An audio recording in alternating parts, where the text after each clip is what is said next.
When the only constant in life is change, you need to be ready. This is the Man-Made Survival Show. Hello everyone, welcome back to the channel. My name is Jose Prado, and a lot of people have been, I would say, distracted by what's going on with coronavirus, with another lockdown, with the protests, with everything getting burned down, all the statues being trampled, and everything else is going on in the country, that a lot of people are not paying attention to the other things that are going on right now. So a lot of people have their head down looking at what's going on. And what I want to do with this video is kind of like lift your head up and say, hey, look, that is coming your way. Which is exactly what we're going to be talking about today, is that NATO and China and Russia, everything has pretty much starting to boil up again. All right, and it's, even though it's almost like a never-ending story, it is something to pay attention, because eventually one day all this is going to become one big war. All right, because now there's people coming out and saying that the alliances between Iran and Venezuela and everything like that is what's making things pretty much spiral out of control, because even though we want a regime change in Venezuela, now, Russia's backing them up and saying that we ain't gonna do that to them. So anyways, before I go any further, I want to remind you about the store that we have just opened. It's the Man-Made Survival Store. You can go to manmadesurvivalstore.com and you can check out all the gear and the stuff that we have on there. All the stuff on there is going to be necessary for your survival, for EMP, to a nuclear bomb, or just everyday preparedness. I encourage you to check it out, manmadesurvivalstore.com.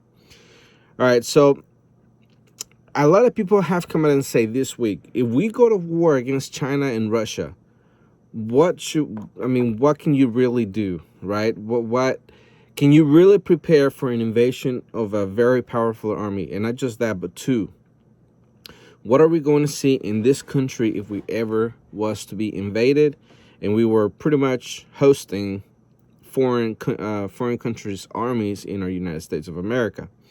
All right, so there's a lot of things you got to take into consideration when you're talking about something like that, because it's not just one thing that would happen. It's not linear, right? It would be very many scenarios, very many different things going on all at once, that it depends on your area is what you're going to experience. For example, if you live anywhere near a naval base, as we have shown before, that has the Patriot missiles and our ICBMs and all those things, more than likely your area is going to get nuked. Okay, and those are going to be the areas that's going to experience the most destruction out of any country that's trying to invade the United States. If you live, for example, in an area where it would be the breadbasket of America, which in this case would happen to be California, Florida, and the Midwest, where most of our farmland is, that's going to be very valuable for any country that tries to invade the United States. Of course, they have to take the spoils, and that would be one of them, right?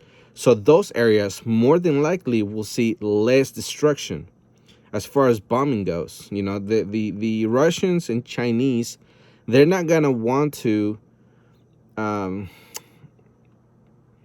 contaminate all that with radiation. That's pretty much what I'm saying. So like I've said, different things there's different things that the whole country is going to experience as a whole. Now, I'm going to go into more detail on a different podcast about EMPs, which is within the Chinese doctrine. All right, so they don't consider that a nuclear blast, because if it were to kind of like China and Russia, they used to have treaties about not using nuclear weapons. Even if China, Russia, and China, Russia, and the United States did come together and they worked some kind of deal to where they wouldn't use any nuclear bombs, China don't consider the EMP a nuclear bomb, right? So that would be in their arsenal. Now, if they were to come up to some type of agreement and they talk about that, then that would be great, where they would consider, where they would address that issue and pretty much, I guess, promise that they're not going to use an EMP. Of course, we know that that's one of the most devastating blows that any country can receive, whether it's the United States, whether it's China, whether it's Russia, whether it's Germany, or any, first world country. If you take out the entire grid and everything that works alongside of it, you're going to pretty much take the entire population that used to be first world back into the 1700s, all right? In just a matter of seconds, and of course starvation will set in and a whole bunch of other stuff. So that's why I want to make that a podcast on its own and get into very detailed analysis on what you should expect and the things that would happen simultaneously with it. All right, so back into the subject of China and Russia pretty much invading, or I mean, this could be for any other country, but the two major superpowers in the world are China and Russia, and those are the two that make NATO and everybody else pretty nervous because they have technological advances, some of them which are greater than the United States, and of course China has many troops. The problem of then getting them over here wouldn't be that big of a deal, since they have pretty much all of south of the U.S. border controlled, as far as Chinese and the Russian goes, as I've shared in other podcasts. So that's why it's important for you to get this information and share with your friends and family, because what I talk about here, I believe, is the most important stuff that not very many people are talking about it, and especially the preparedness part. And people talk about it, but they don't tell you exactly what to do, and, and even less people actually are proactive and actually getting prepared for something like that. Now, we already covered that you might experience something different than some other parts of the country, right? If the United States was to actually get nuked. Now, let's move on to the areas where, if you live in a farmland, that's where most of the people who own guns are, but the bad part of it is that it's not very populated. For example, if suddenly all of New York became an army, that would be pretty devastating for any country that would try to come in, right? But any other state who doesn't even have this much people as New York City has in the entire state, then everybody's going to be more separated, and there's going to be different battlefields, and those people could get overwhelmed by missiles and technology, as opposed to having one big army just pushing, right? So that's going to be one of the things that a lot of people are going to experience if that day ever comes, and there's a resistance to the invasion. The other thing that we have to consider when you talk about something like that is going to be the logistics of getting ammo to those people, getting food to the people who are fighting, getting medical supplies, getting doctors out there, because some people might get maimed or shot at, and whose life could be saved by medical doctors in those areas. And if the Chinese and the Russians are not successful into pushing through, then those people could save their life and could possibly go back into the battlefield. Will they want to? Probably not, but it's an option. So those are the things that you have to consider whenever you make your plan for survival, because even though a lot of people don't believe that there's a lot of things, or that very many things you can do, what could you really do in that type of scenario? It's gonna be either fight for your freedom, or become a slave. Because if Russia or China take over, then what are they gonna do with the rest of the population? I mean, they just bombed, and let's say they overtook the U.S. government and the military. What's gonna happen to the rest of the country, right? Either the military, whoever is in charge, if they were able to drive those people back, then they're going to be able to either reinstate the country or just make a brand new one with a different constitution, with different values, with different things. If the Chinese and Russians take over, it's going to be every man for himself, and they're going to take the land, they're going to take the national parks. They're going to take the water, which those are things that any country desperately needs, especially since we're going into a time of hunger. We're going into a time of famine, because the same locusts that we saw in the Middle East, that a lot of people were like, it's in the Middle East. We've seen famine in the Middle East all the time, or in African countries or whatnot. Now the same locusts are over here on the Western Hemisphere, and they're eating their way from up through Brazil all the way to the United States. Maybe you're gonna see a swarm of locusts eat up our crops in the United States, and in the Middle East and those countries around the Middle East, those locusts got into the trillions, and there's no amount of pesticide or anything like that we can spray in the air that might be able to kill them. Even the Chinese try to make them try ducks. Let me say that again. The Chinese even tried to get ducks to eat all of them. I think they released like 40,000 or something like that. And I mean, obviously they couldn't match the locusts on how many they had. But the point is that if all of this is biblical, okay, if let's say this is a punishment from God, because we had a lot of people prophesied over the years that America is going to fall because it's God's mandate, then there's nothing we can do about it. You cannot fight against the will of God. And if you do, then you become an enemy of God. And that's exactly something you don't want to do. But rather, if you're living in sin, then you have to repent of your sins, ask God for forgiveness, and start living a righteous life, and God will save you. God is going to protect you. If you're one of God's people, He's going to protect His people. If you're not one of His people, then you're going to be an enemy of God. And all of this is going on. It's going to impact you, and it's going to bring you to your knees, to where either you cry out to God to forgive you and help you, or you're going to die in your sins. It's either or. It's not really up for debate.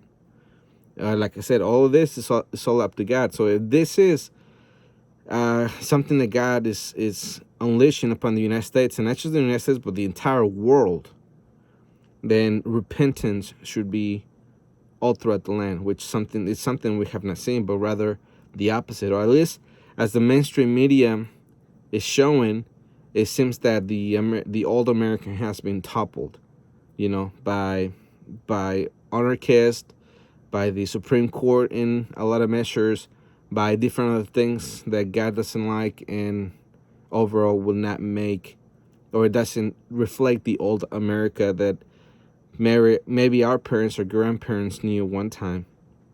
All right, so that is what you should do, or that's the things you should consider when you're prepping for some type of invasion. All right, of course, that is already taken into consideration. But for the people who have not heard this before, or hearing this for the first time or whatnot, you need to have at least, in that scenario, at least 2 years worth of food. All right, you're going to have the same amount for water. You're going to have communications, because communications are going to tell you, or you're going to get information, you're going to get intel on where the troops are, what is being broadcasted outside of the United States, to the allied countries or other English-speaking countries. When you happen to communicate with another person who has a ham radio, you're going to have a bug out bag, because if you live in a major city or in one of the areas that the Chinese and the Russians would, want to take for themselves, you're going to have to get out of there. You're going to have to flee if you're not taking up a stand to protect all of that, all that farmland and everything. So either you die in the farmland, or you run away from it. So a bug out bag is going to be one of your things that you're going to want to have. All right, and so food, water, communications, bug out bag. You're gonna have to have your guns and ammo, right? And of course, the military, the foreign military, of course, they're gonna have very well trained people, as opposed to people, just any given state who just go shooting for fun. Of course, we have about 7 million veterans all through the United States, but I guess it depends where it's spread out through, is whether or not they're going to be able to make a stand in that area. because they're gonna know that if they don't have a fighting chance, it's just gonna get out of there, and they might end up going to an area that they know that this has more veterans in it, and they're gonna go up and fight. All right.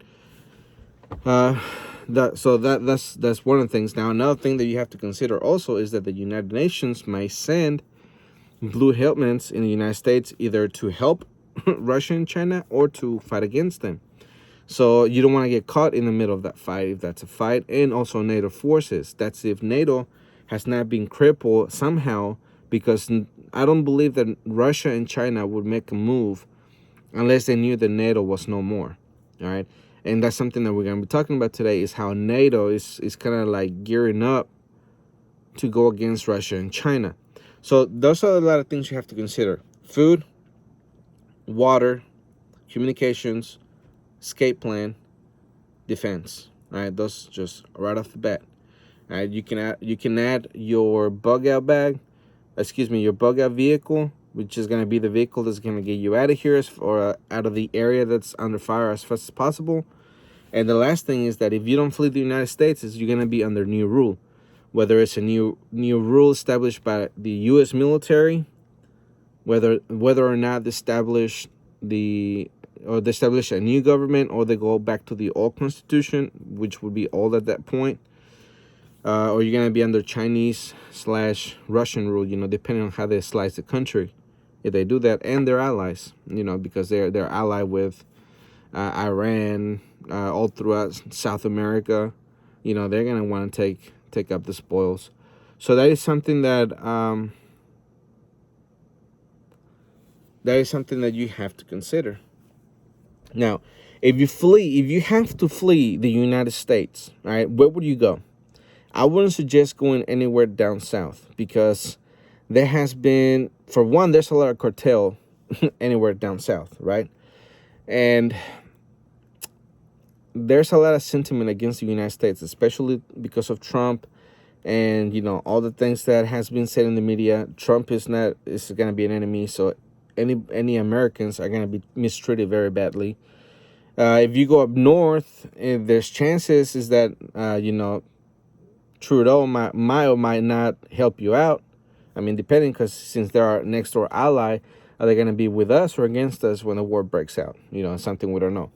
Another thing you can consider is if you flee, it would have to be a NATO member country that is as close as, the closest that we have, and everything's supposed to be on the other side of the world in Europe, is the North Atlantic Treaty Organization. So I guess it's slim pickings there. So either you're under a new rule, whether by Chinese, Russian, or the U.S. military kicks them out and they establish a new constitution, or they reestablish the old constitution, I guess things will play out then. You have to worry about fleeing or fighting for your life and liberty. And not only that, even if they were not successful in an invasion, you have to know that for at that point on, all the trading all throughout the world is going to stop, and the supply chain in the United States is going to pretty much collapse, right? Because a lot of areas of the country are going to be in war, and Walmart's going to get ransacked, as we've seen. The people who are fighting the streets now, they're probably going to fight against either the army, or they're going to run away, or they're going to even take the moment to join them and get rid of the old America, as they've been saying. So there's a lot of things that could happen all at once. So I hope that those points that I've just pointed out to you is something that you can consider when you're making your plan. Is there a specific one kind of like one size fits all? Of course not, because it's going to be something very, very difficult, very different, even different from World War I and II. I mean, you can go and study how people left and they flee the areas when they were getting bombarded. Even when the UK and the United States were bombarding Germany, people were fleeing, people were staying, and the people that stayed and they got bombed, they got blown to smithereens. But the people who were alive, they worked together, and they aided the army, and they aided each other, and they did things. So could we see something like that? Yes. But the only difference between then and now is that it's easier for troops to to invade an area, to mobilize in an area. The technology with tanks and armored vehicles, it's a lot greater than what it used to be during the World War II and all those eras. I mean, if I'm not mistaken, tanks in World War I and II will only go like 10 miles an hour. Right now, I'm pretty sure they go like 50, 60 miles an hour. I guess it depends on what tank you're talking about, or armored vehicle. Now there's night vision goggles. There's sniper rifles that shoot miles and miles away. So the technology is a lot more advanced. Could that make the war? The question would be, would that make the war shorter or longer? Since there's more technology, since we have more knowledge of the human body, since we have better tactics than we had in those days. That would be something that we have to see what happens. But as far as planning would go, is that you would have to consider that you get hit by an EMP. You have to consider that if you live in a farmland, your area is going to get invaded by troops.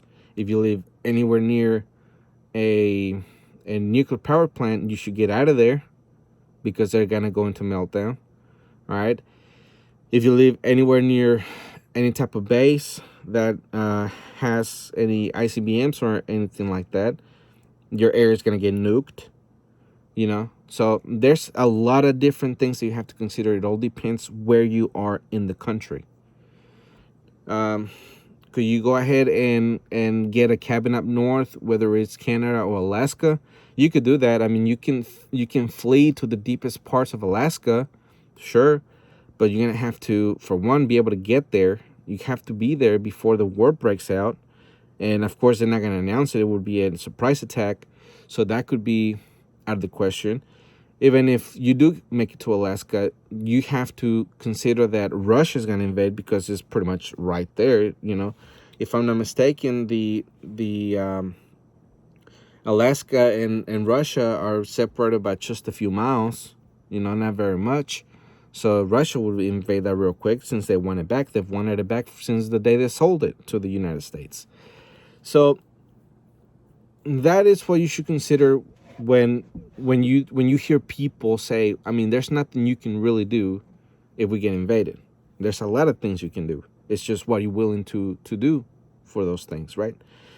So you should consider where you live. You should consider where you're going to bug out to, and if you're going to be able to escape any and all of it. All right. If you're in some type of very remote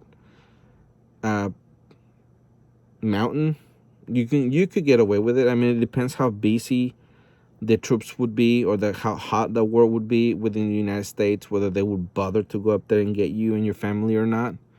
But it would all depend. And even then, even if you do make it to your bug out location, you have to know and realize that more than likely you're gonna have to abandon your bug out location and go out somewhere and try to get away from them until either they get pulled back, until a truce gets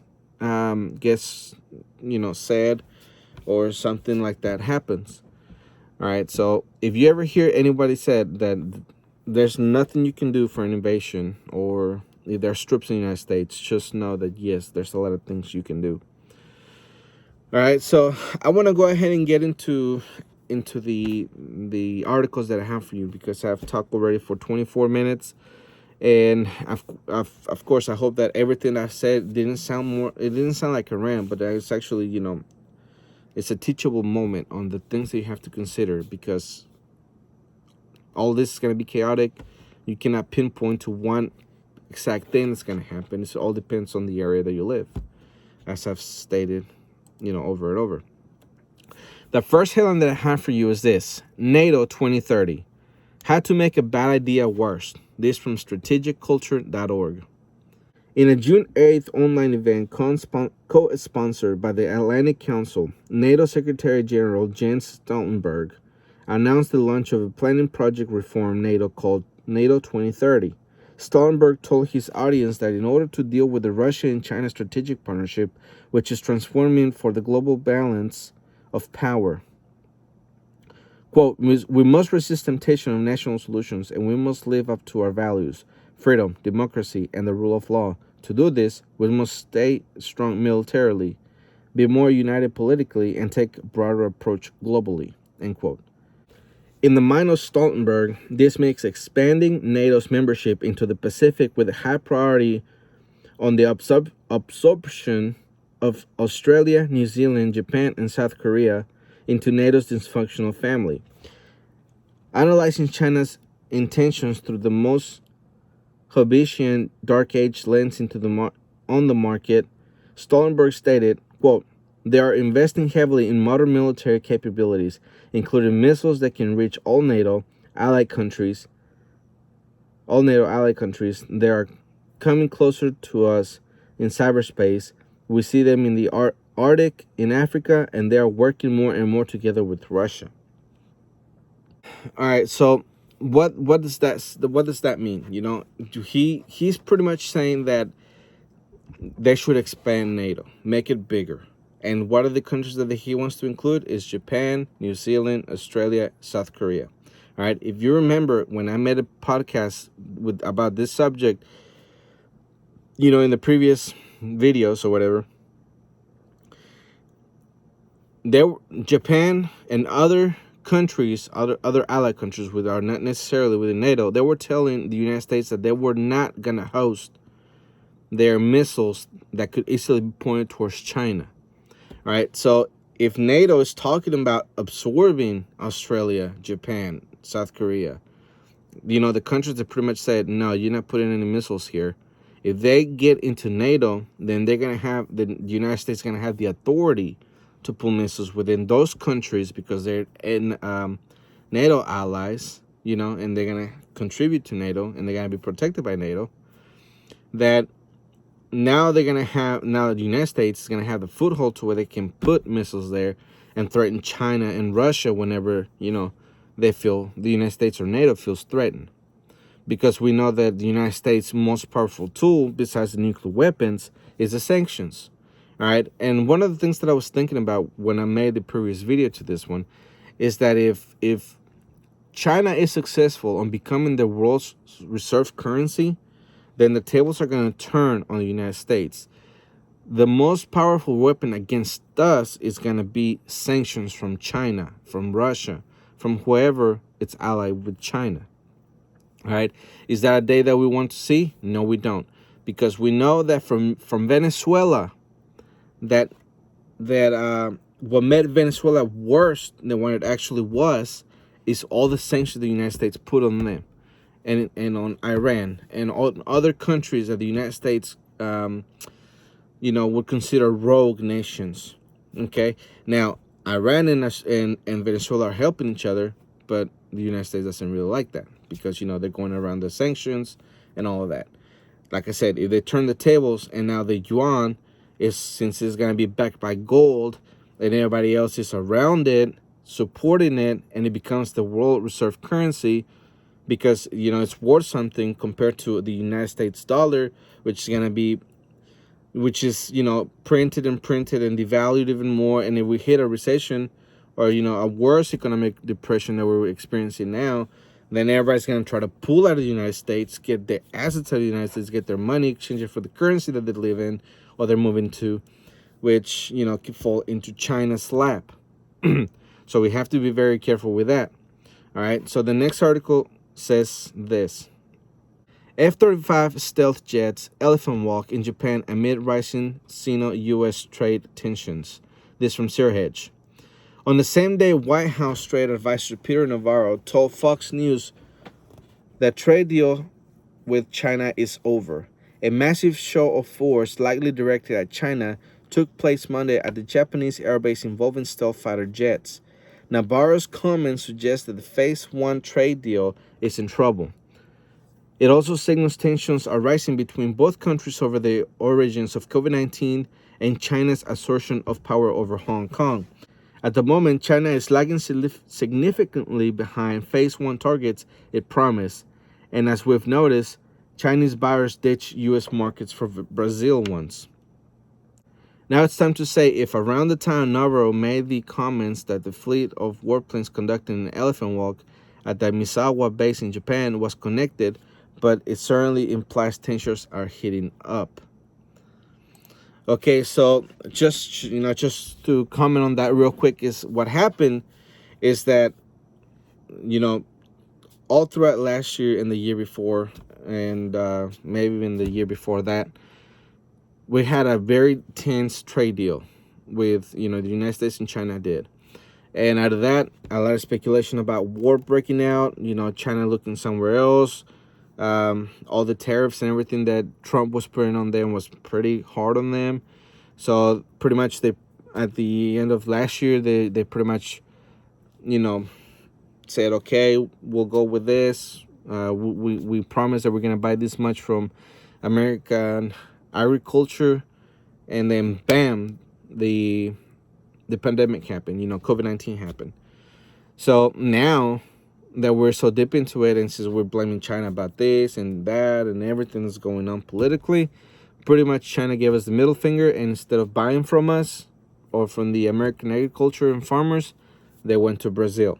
Now, there's a big problem going on in Brazil right now, that the locusts have arrived and they're eating everything out of that, right? I mean, we saw the devastation they did in the Middle Eastern countries and others around them. Now, that might force China to come back to the United States and buy from us, but who's to say that swarm of locusts is not coming, up to the United States? Now, that's going to be global famine.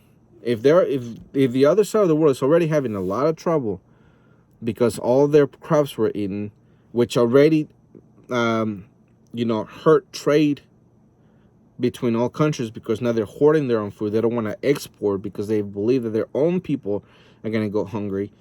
Then they're not going to export anywhere else. Now, if everything goes out the United States and our farmers get devastated once again, as I have stated, in previous podcasts about how the weather, early snow, a lot of rain, flooding and everything has made the farmers in the United States pretty much have to leave some of the stuff on the ground, let it rot, use it for the next harvest.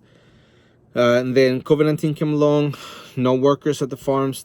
Instead of them getting out of the ground because it was good to go, they had to leave it on the ground because it would have been cheaper on them. Everybody's on shutdown. Restaurants weren't open. They couldn't deliver to restaurants. They were throwing milk and cattle and vegetables and everything down the drain, in tons and tons of, or, in a very big amount.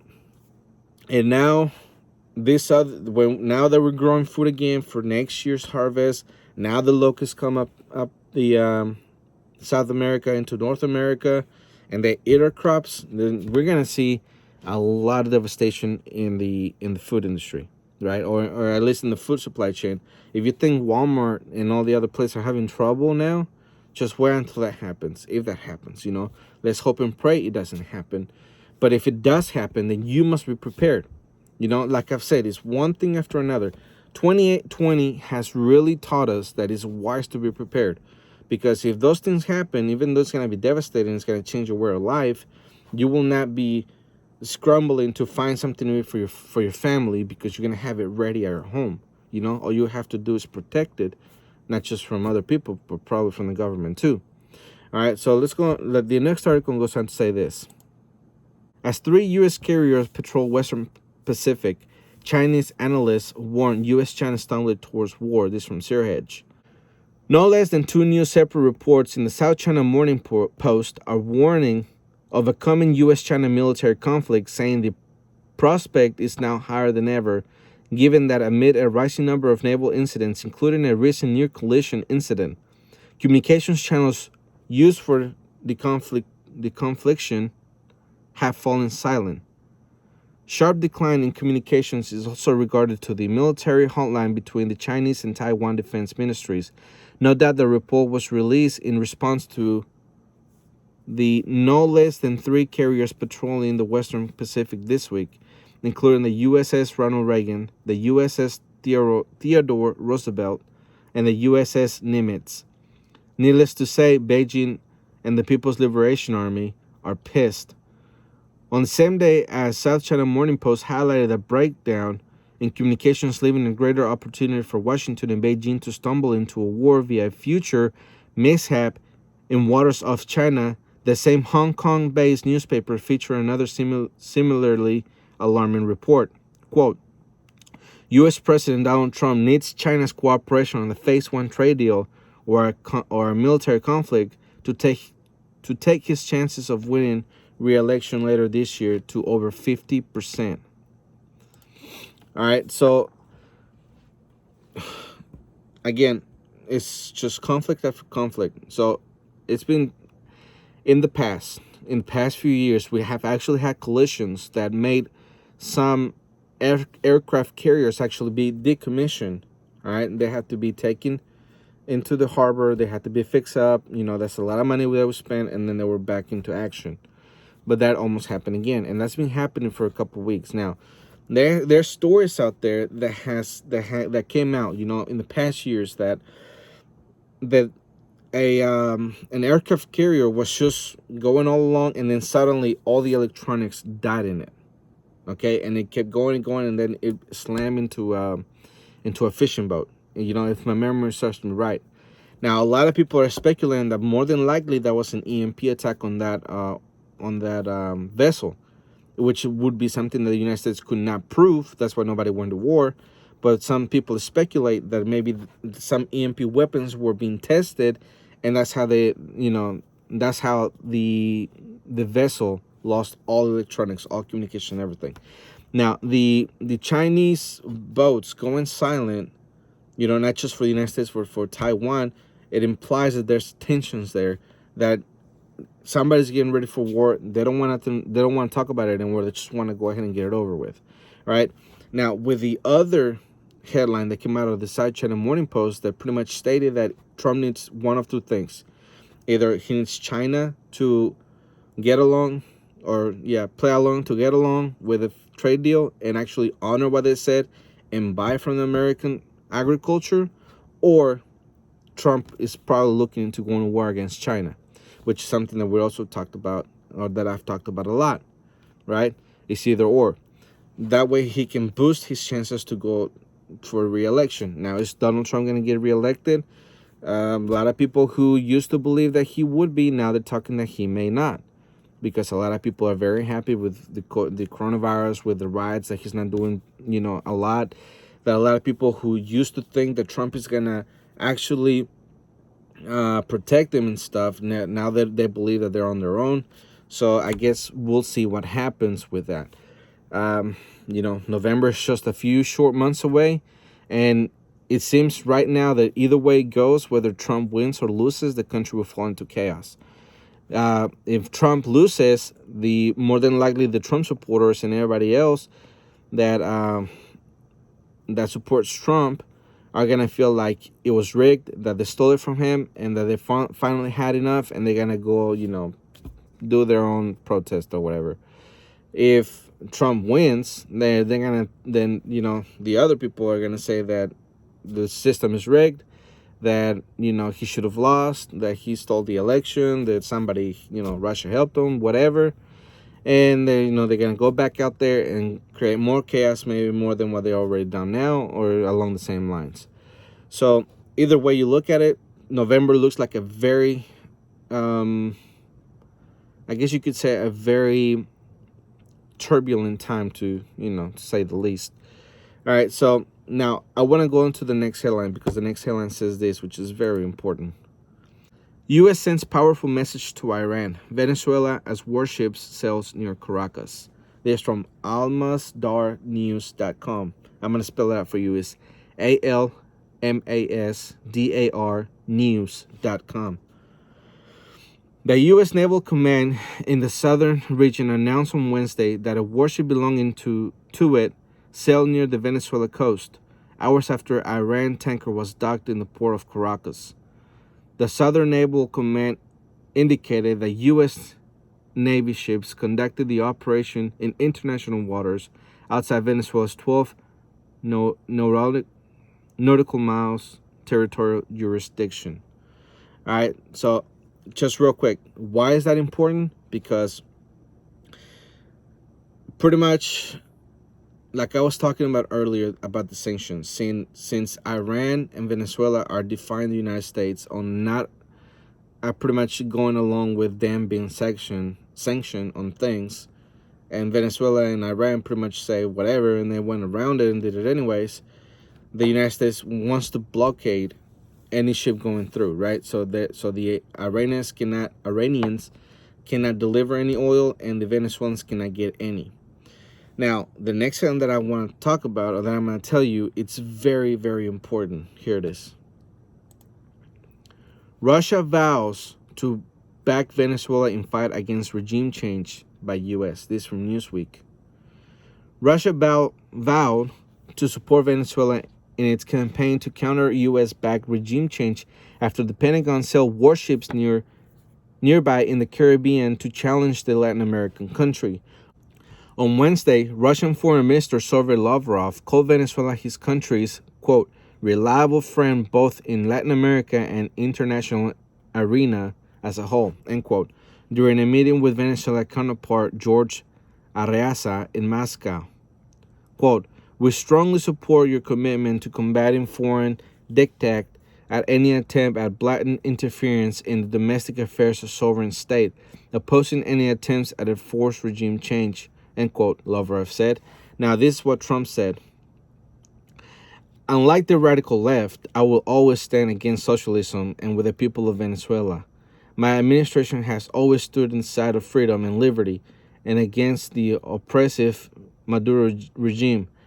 I will only meet with Maduro to discuss one thing, a peaceful exit from power, end quote. All right, why is that important? Okay, because Russia has, as we have found out in the previous years, that Russia has military equipment in Venezuela. There's some speculations that he has hypersonic ICBMs there. It's not confirmed, but it is believed that he does. Now, a hypersonic ICBM will reach the United States within minutes, like 3 or 4 minutes, something like that. You know, incredibly fast for the distance that it is. You know, compared to just a regular ICBM. And even a regular ICBM will get here, I think, within 10 minutes, 15 minutes, something like that. An ICBM would be like 3 or 4 minutes. So, you know, there is a big difference. You know, that would be the precious minutes that the United States would have to prepare against something like that. But anyways, so if we're talking about the scenario of some type of invasion, you know, potentially in the future into the United States, invasion from South America to the United States, Venezuela is essential, Colombia is essential, and all the countries going up into North America. So all those countries are going to be something very critical for Russia and China to defend. That's why Russia is defending Venezuela, whether or not he likes them or whatever. But the fact of the matter is that is going to be a strategic position for them to have troops in there and just march them up the southern region of the United States. So that is the reason why you have to look and see if China has influence in any other country that connects Venezuela all the way to Mexico. And the sad news, or the bad news, is that yes, they do. Both Russia and China have influence all throughout that region. Okay, so that's why it's important for you to prepare, because one day this war is going to break out, and we're going to see invasion from the southern border, and we're going to see attacks from our coast, east and west, and even the Gulf. You know, we're going to see a bunch of different things. And how are you going to know when we're at war or not? Two very simple ways to find out. One is that there's no longer any power anywhere near your city, state, or whatever. And two, all sorts of communications have been shut down. So they're going to make us go dark on both directions, right? No communications, no power. Those are going to be the very two big telling that you're going to see. So if you see that, you're going to have to position yourself to defend your property, your life, and whatever else that it's protecting. So like I said, it all depends on where you actually are, all through the United States, how the outcome is going to be. Now, the next headlines that I'm going to give you is just the headlines, but it really tells how how Russia and China, how Russia's and the United States tensions are also growing, along with Chinese tensions, along with, North Korean tensions, along with, all the other tensions that we're seeing. And we can't be split way too thin. If we're split too thin, we're going to lose. We're going to have to pick and choose what fight we're going to be in. All right, here's the next headline. U.S. fighter jets intercept 4 more Russian aircraft. This from The Hill. Russia secretly offered Afghan militants bounties to kill U.S. troops, U.S. intelligence says. This from New York. Now, a real quick note on that is that, first when that report came out of the New York Times, some people were saying right off the bat that it was fake, that didn't happen. Trump denied it, Russia denied it, a lot of people denied it. But then here's the next headline. GOP lawmakers confirm intel on Russia operation to target U.S. troops, says material needs further review. This from StanfordAdvocate.com. Leading Republican lawmakers on Monday confirmed that U.S. intelligence agencies have developed information about Russian military operations targeting U.S. and allied forces in Afghanistan, but they say that any U.S. response should wait until intelligence agencies fully review the material, some of which was shared with members of Congress in classified briefings at the White House.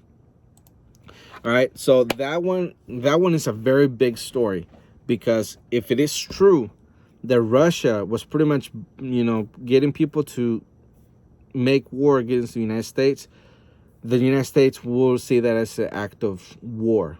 All right, that's what it said. We have to see all the material before the United States acts against, or the Pentagon acts against Russia. So get ready for war, whether you live in the UK, whether you live in Canada, whether you live in the United States, whether you live in South America, whether you live in the Netherlands, whether you live in Germany, whether you live in Spain, or any NATO country, because there's very, very, very many NATO countries that are allied in NATO. But anyways, the point is, you have to get ready for war. There's no other way around it. All right. If you don't do anything about it now, then you're gonna be wishing that you were prepared when that happened. And if you survive this war, okay, just understand that your life is not going to be the same, and you're going to either have to stay where you are and be under a new country, which more than likely will be a dictatorship, or you're going to have to flee the country. Those are your 3 options: either die, stay under a new rule, or to flee to a different country. So you're going to have to choose. That's one of the things that has to be in your plan. And if you're an American, there's places you can't go. You won't be able to go anywhere south the border. You might not even be able to go north, but you're gonna have to be able to escape somewhere. All right, maybe deep into the mountains. That could be one thing. Maybe just go Canada, and maybe they receive you in those days. I mean, we don't know, right? Well, with Canada help us? Probably. But you're gonna have to have those plans. So what, in the last few minutes of this podcast, is the first time that I've done an hour, in a long time. But pretty much to recap the planning, okay? When you sit down with your family to make a plan on what should you be looking at when you're preparing for an EMP or a war or an invasion, it's going to be that the supply chain is going to get disrupted in either of those 3, all right? So you're going to have the food and water in place for you to be able to ride at the very least, the chain disruption. Even if they tried and they were unsuccessful, the United States was able to repel such an attack, then the even if they were able to repel such an attack, the supply chain is going to get devastated. One way or another. Trading will stop for a while. How long? No idea. But the point is that Walmart is going to get a run at. People are going to get panicked. The stuff is going to run off the shelf, and America won't be the same ever again. If they're successful in attacking and invading, depending on where you live, if you live in the breadbasket of America, you will not get, more than likely, you won't get nuked, but you're going to get conquered, because they're going to have to get all that grain, they're going to get all that corn, they're going to get everything that we produce, and they're going to send it to their respective countries, whoever is the one that invades. All right. If you live in an area that it's going to be very dangerous in retaliation against those countries, more than likely you're going to get nuked. So that's what has to be in your plan. All right. If we get EMP, then just know that more than likely you're going to have to walk anywhere you go. So a bug out bag is going to be very important for you and your family. All right. And knowing where you're going to go on foot. Excuse me. So your plan should have food chain supply being disrupted, you walking everywhere or anywhere you're going to go. All right. You're going to have to think about your safety when from the time you leave to the time you get to your bug out location. You're going to either confront other people who are panicking, or you're going to confront foreign military. All right. If you're going to be in an area, or if you find yourself in an area where allies come in and help, then you better get out of the way. And if there's some type of information given that you can go to, to some sort of camp that the allies have established, you might want to go there. It's going to be up to you. I guess how desperate you're going to be, but just know that those camps are not going to be any fun. And the other option is that if they do an EMP, because of what the congressional report has said, is that all they have to do is nuke us, or get us with an EMP, let the country run for a whole year, and within a year 90% of the United States would be done with, because people would riot and do the things to themselves.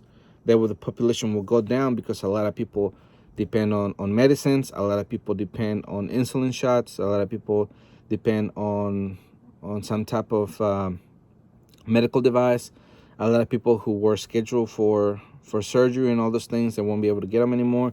People who would be at the hospital in critical condition, those people would pass away.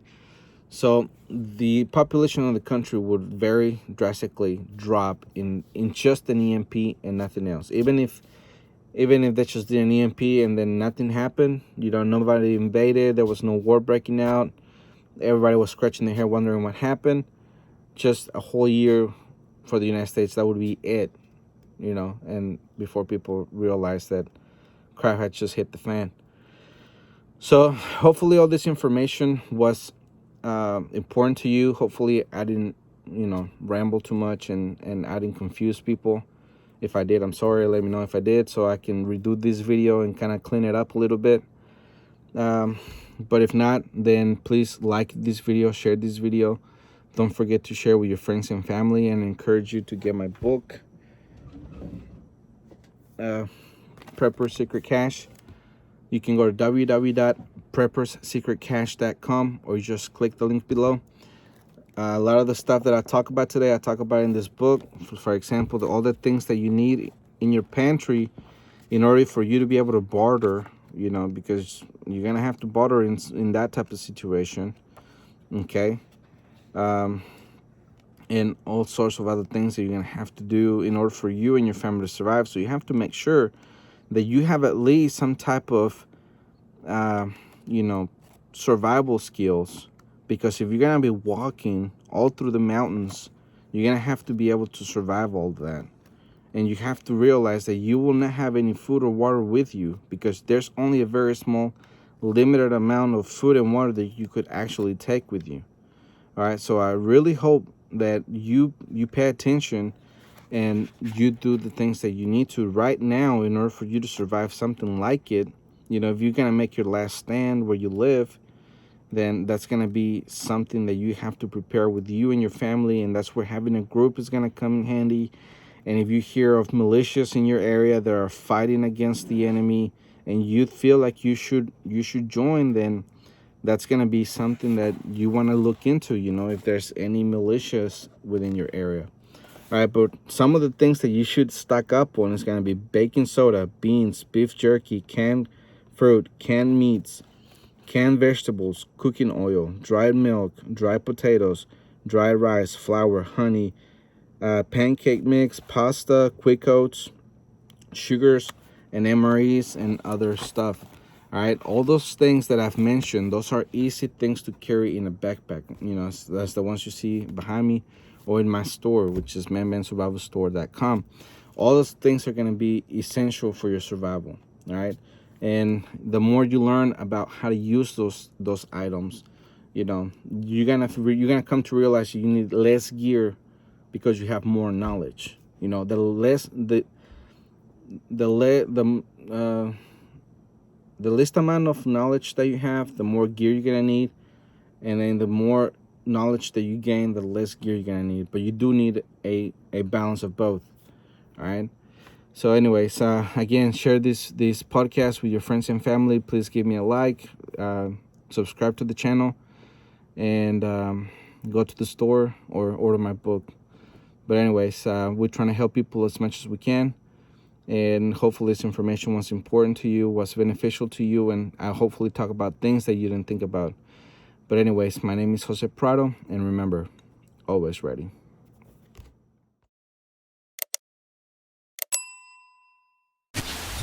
The Man-Made Survival Show.